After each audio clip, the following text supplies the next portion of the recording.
Todos sabemos que los testículos son los órganos sexuales primarios del sexo masculino y se encuentran en la región subpúbica de la pelvis, junto a los demás órganos reproductores. Los testículos son unos órganos ovoides y bilaterales y miden 4 centímetros de largo y 3 centímetros de diámetro en un hombre adulto. Tienen dos funciones: producción de esperma y secreción de testosterona.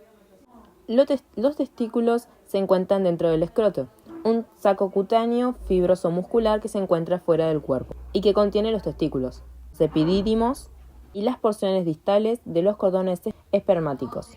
Varias capas faciales contienen estas estructuras, que actúan protegiendo y regulando los testículos, empezando con la piel del escroto, el dartos del escroto, la fascia espermática externa, la fascia y músculo cremaster y la fascia espermática interna.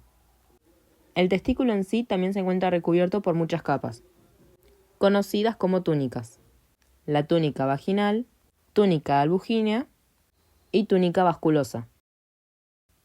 La túnica más externa es la túnica vaginalis, que consiste en dos capas llamadas capa visceral y capa parietal. Esta capa en realidad está derivada del peritoneo y continúa hasta los testículos mientras desciende del abdomen.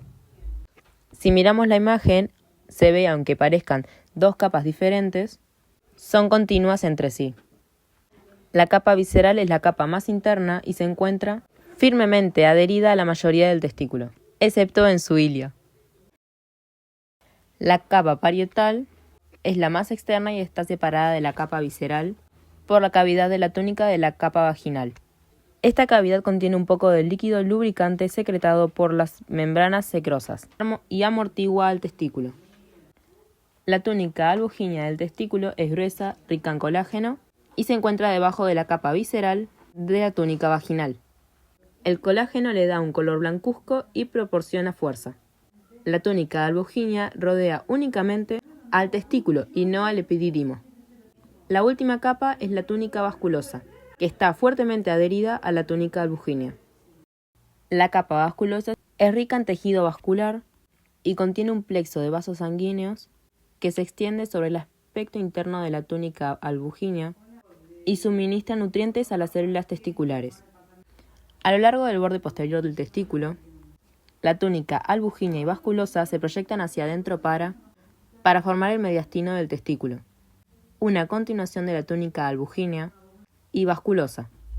Este es un tejido conjuntivo fibroso grueso y es como una vía de paso para la entrada y salida de vasos sanguíneos y la red testicular.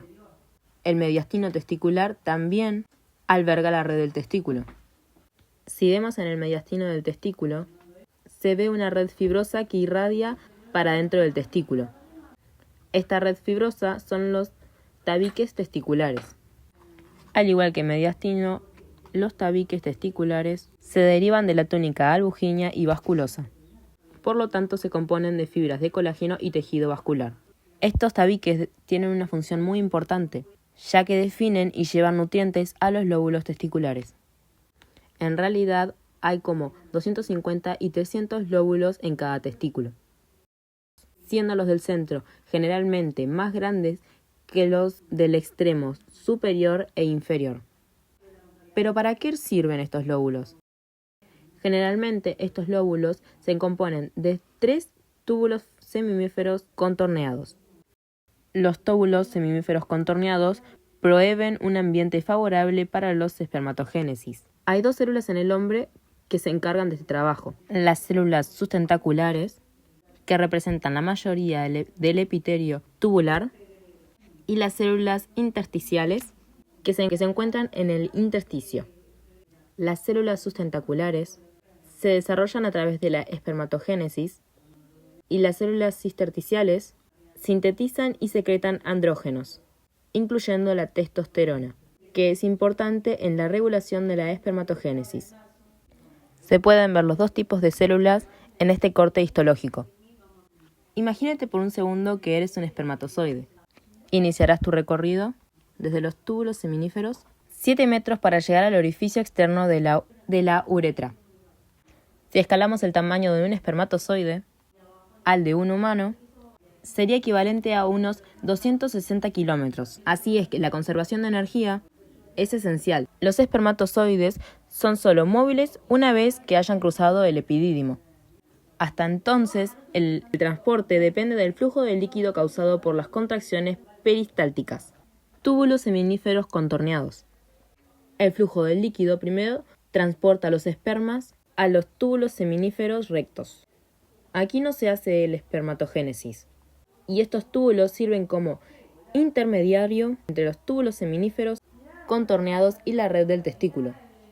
Como vimos antes, los túbulos seminíferos están rodeados de músculo liso que ayudan con el flujo del líquido. La red del testículo se ubica en el mediastino testicular y consiste en una red de conductos que se anastomosan, que no están recubiertos por músculo liso, como los túbulos seminíferos.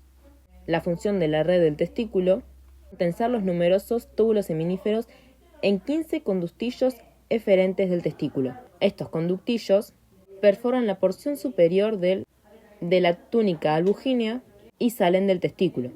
Los conductillos eferentes ayudan a asegurar la absorción de agua del líquido producido por el testículo.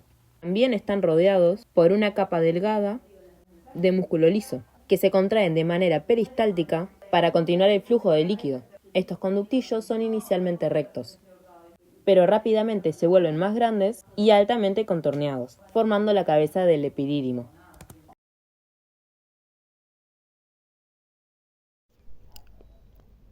El epidídimo es una estructura tubular curva o arqueada que se asienta en gran parte del aspecto posterior del testículo. Se divide en tres regiones principales: la cabeza, el cuerpo y la cola.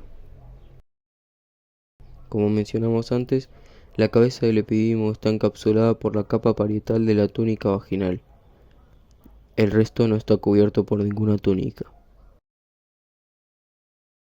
La cabeza está ligada al extremo superior del testículo por medio de los conductores deferentes, aproximadamente 15 de estos. Estos conductos se unen para formar el conducto único del cuerpo del epidídimo, el cual está sumamente enrollado y unido por bandas fibrosas de tejido conjuntivo. Notarás en la imagen que algunos conductos diferentes fluyen directamente al cuerpo del epidídimo y mientras que esto es correcto, la mayoría de ellos forman la cabeza. El conducto único del cuerpo del epidídimo forma la cola en la porción inferior del epidídimo. Posteriormente, la cola del epidídimo continúa como conducto eferente. El epidídimo no es solo un tubo por el que atraviesa el esperma, también juega un papel importante en la maduración de espermatozoides. Los espermatozoides recientemente diferenciados requieren aún más desarrollo para volverse móviles y fértiles. Debido a esto, podemos comparar el epidídimo con una línea de ensamblaje biológica donde el esperma inmaduro entra por los conductos eferentes y el esperma maduro, listo para la eyaculación, sale por medio del conducto eferente. El proceso de maduración impacta el ADN dentro de la cabeza del espermatozoide y modifica la membrana plasmática de la cabeza, haciéndola más pequeña y eficiente para la motilidad. Si desenrollamos el epidídimo, este puede llegar a medir más de 6 metros de longitud. De ahí es que un espermatozoide le tome típicamente 12 días para atravesarlo, suficiente para madurarse. Como el espermatozoide aún es inmóvil, el epidídimo está envuelto por músculo listo que se contrae de manera peristáltica, propulsando el esperma hacia el conducto deferente. El conducto deferente es la continuación de la cola del epidídimo y mide más o menos 45 centímetros de largo. Su función es sacar el esperma del escroto y llevarlo hacia los conductos eyaculadores. Como puedes ver en esta imagen, el conducto deferente empieza un poco contorneado, pero luego se endereza al ascender dentro del cordón espermático detrás del testículo. Sale del escroto a través del conducto inguinal, luego deja el cordón espermático en el anillo inguinal profundo.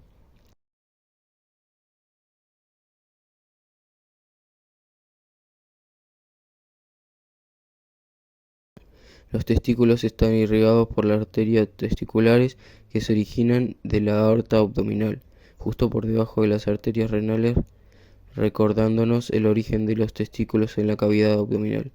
Su drenaje venoso está por dentro de un plexo, conocido como plexo pampiniforme, que se desemboca en las venas testiculares. La vena testicular derecha drena en la vena cava inferior, mientras que la vena testicular izquierda drena en la vena renal izquierda. El drenaje linfático de los testículos corre junto a las arterias testiculares hasta llegar a los ganglios linfáticos lumbares.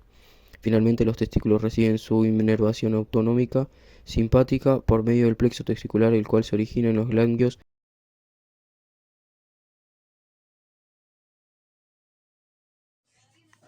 Aprendimos sobre el trayecto del esperma desde los túbulos hasta los conductos deferentes y todas las estructuras que lo hacen posibles. Iniciamos con las capas del testículo. Son las túnicas vaginal, la túnica albuginea y la túnica vasculosa. Después nos acercamos un poco más y vimos las estructuras internas del testículo y cómo están separados en lóbulos por los tabiques testiculares, que son continuaciones de la túnica albuginea.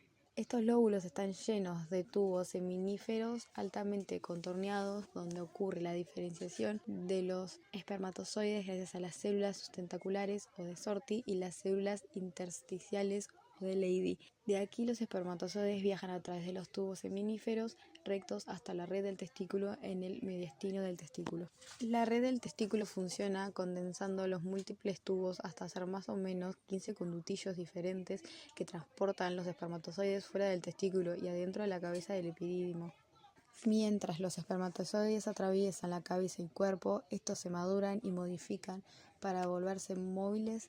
El esperma se almacena en la cola lista para ser empujada al conducto diferente durante la eyaculación. Finalmente mencionamos la vascularización e inervación de los testículos. Vimos que la irrigación arterial viene de las arterias articulares, con el drenaje venoso ocurriendo por medio del plexo papiniforme y venas testiculares. También vimos que el drenaje linfático llega hasta los ganglios linfáticos lumbares. Para terminar, la inervación proviene del plexo testicular y